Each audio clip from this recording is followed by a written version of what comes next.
MD and CEO. Moving on, Vistara has completed 9 years of operations in India and is gearing up to merge with its partner Air India. My colleague Danish Anand caught up with Vistara CEO Vinod Kannan and began by asking him about the merger timelines. It's been 9 wonderful years, I would say. I think not many airlines have the opportunity to start from scratch, people at least to work for an airline like this, and then bring it to the levels that we have, thankfully. So thanks to our staff, of course, we are the best airline in India, and I think when you look at airlines around the world, we've been one of the few who tried to make an impact as well from a customer experience perspective. So very fond memories over the last 9 years. I'm sure a lot of blood, sweat and tears, and my compliments to my entire team and everyone who's been associated with it. Of course, as we enter our 10th year, you know that I'm sure it's public knowledge now, there is a new chapter that's coming up. We are looking at the merger with Air India. So that's something that would be occupying our mind space for the next, in the coming year. Of course, at the same time, we have certain regulatory approvals that are still pending. And even after that, the operational transfer will start. So Vistara as an AOC or a brand, as we call it, will continue for some more time till the operational merger completes. Great. So like, since you mentioned that CC has already given an approval and you're still waiting for certain approvals from other countries, those regulators in those countries, and as far as the brand identity of Vistara is concerned, when can we expect it to fade away? Like, not in 2025, but can we expect it to run as a standalone even after the merger gets completed?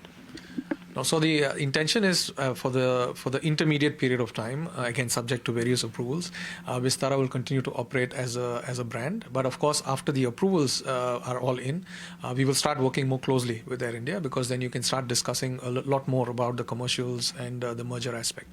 So as an entity, it will still continue till the last day, till the AOC survives, potentially for the next year and a half or more than that, but through 2024 for sure. Great. So what is the progress on the merger front? What all has been merged till now, and what would be your plan for the new financial year to speed up the entire internal merger?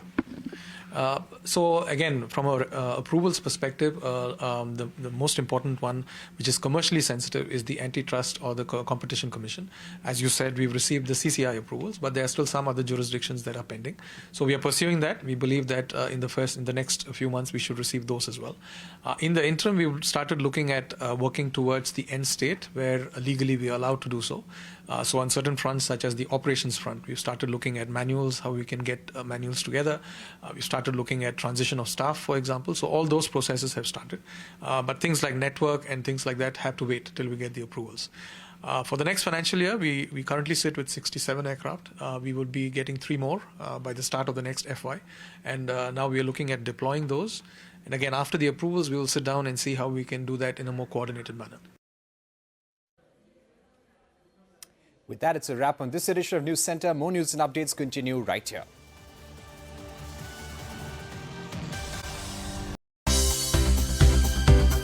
For more news and updates, all you need to do is follow CNBC TV18 on all of our digital platforms.